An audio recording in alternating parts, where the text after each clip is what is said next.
Welcome back to Elden Ring. I recently showed an Elden Ring Strength Build that is capable of hitting for 15,000 damage in a single hit. But with that one, the requirements for your strength stat are really high. I did call it my super mega double bonk build. And what we're going to do in this video is look at what I'm going to call my super mini double bonk build. And this one is a very similar build. However, the stat requirements are so much lower. And just quickly before we do get into this one, if you are not currently subbed to the channel, make sure you do sub, turn notifications on. If you enjoy the video, don't forget to leave a like, all support is greatly appreciated. And if you want to support me further as a creator, then check out the links in the description, and let's get into it. So, the other build that is capable of hitting for 15k damage in a single hit required 60 strength to wield the Giant Crusher Hammer. You can two-hand it, and that way it will only require 40 strength,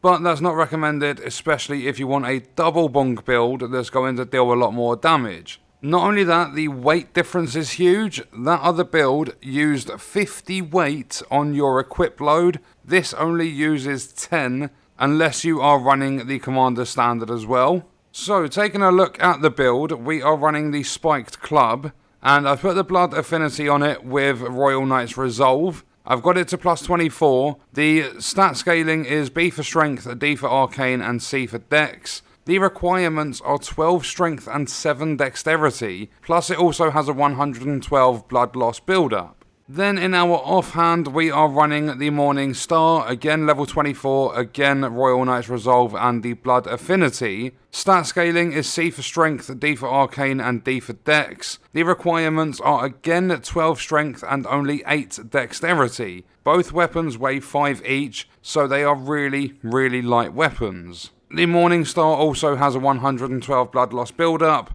My Arcane stat is 61, and besides the Arcane, your primary focus will be your Strength stat. I would actually prioritise Strength over Arcane, it's just the way my character is set up. I cannot do that, and I don't have any larval tears left, or many left, so I can't keep going and respecking.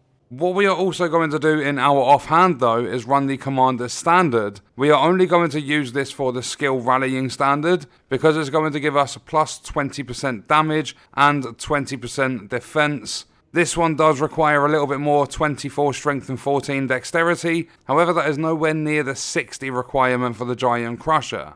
Then in terms of your armor, you can run absolutely anything, although I do strongly recommend the Raptor's Black Feathers. It's going to be another jumping build, and we will also that way pair it with the Claw Talisman.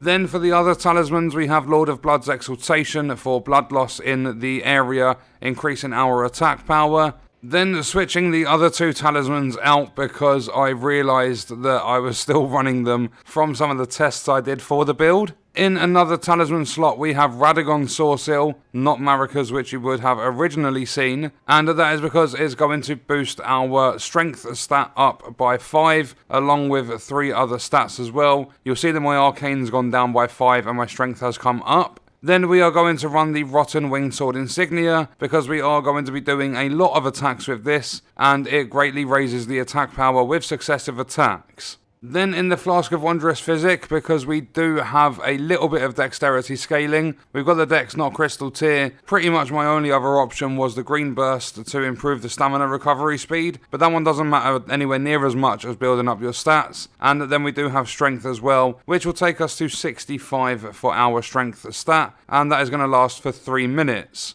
So when it comes to the build, there's not a lot to buff this one. We're not using a seal, we're not using Golden Veil, and they take ages to cast. What we're going to do is drink our flask.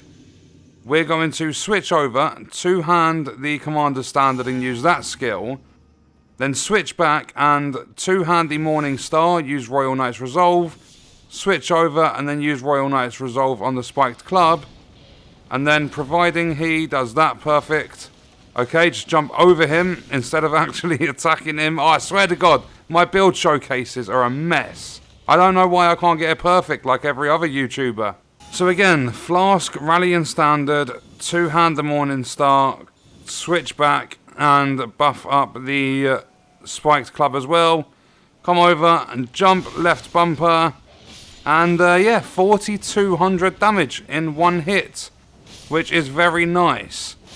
And because these weapons, if we... I'm going to run over this way, I don't want a ram to get involved with this. So if we do take a look, these are both hammers. So we are going to get the unique moveset by power stancing them. So if we have a look, if we do a left bumper attack, or we do multiple left bumper attacks, you'll see you get 2 strikes, then another 2, and I can't even keep up. It's basically, you do a single strike, I think it's twice. So 1, 2, 3, 4, then a double, then a like single sort of upward slash, whatever you want to call it, and then a double slam into the ground. So it's a nice long move set. It's going to deal a lot of damage. So what we're going to do is from Caelid, we are going to travel up to Mountaintops of the Giants, and we will take a look at what's going on up there. So same again, drink flask, 2-hand and proc the skill, put that away, 2-hand buff, go back, buff, and once he's placed that leg down, that was better. What was that, 67.97?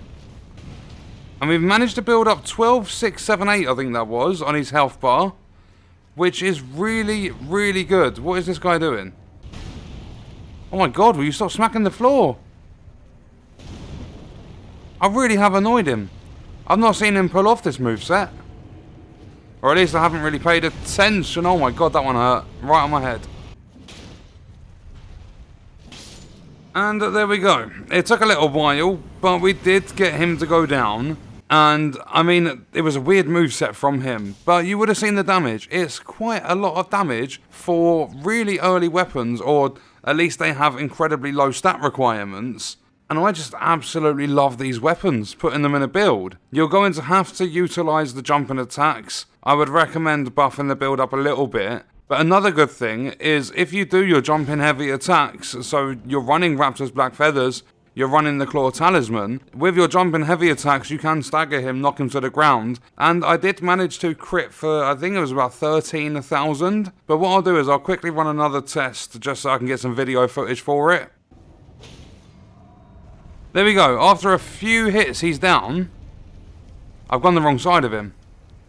Oh no, he's going to get back up. Are you fucking serious? Okay, I got him down. On the right side this time. So they hit 11,071 damage. What I would like to do now though, I don't know if RKR or Royal Knight's Resolve, I don't know if that affects a crit. So I want to run that test just to see for myself. So it's 4 and he goes down. I've buffed it. Yeah, it works. 14,835 damage. So, I mean, the crit is almost as powerful as a double bonk from the super mega double bonk build we did. And, yeah, I like it. It's not the 80% that Royal Knight's Resolve is supposed to be, but, I mean, it was what, like an extra 3,800 damage or something? And when you think of the damage numbers and stuff in this game, nearly 4k is quite a lot. But that was a look at my super mini double bonk build with the Spiked Club and the Morning Star in Elden Ring. That is going to wrap up this video. Let me know your thoughts and stuff in the comments and I'll see you in the next one. I hope you guys enjoyed it.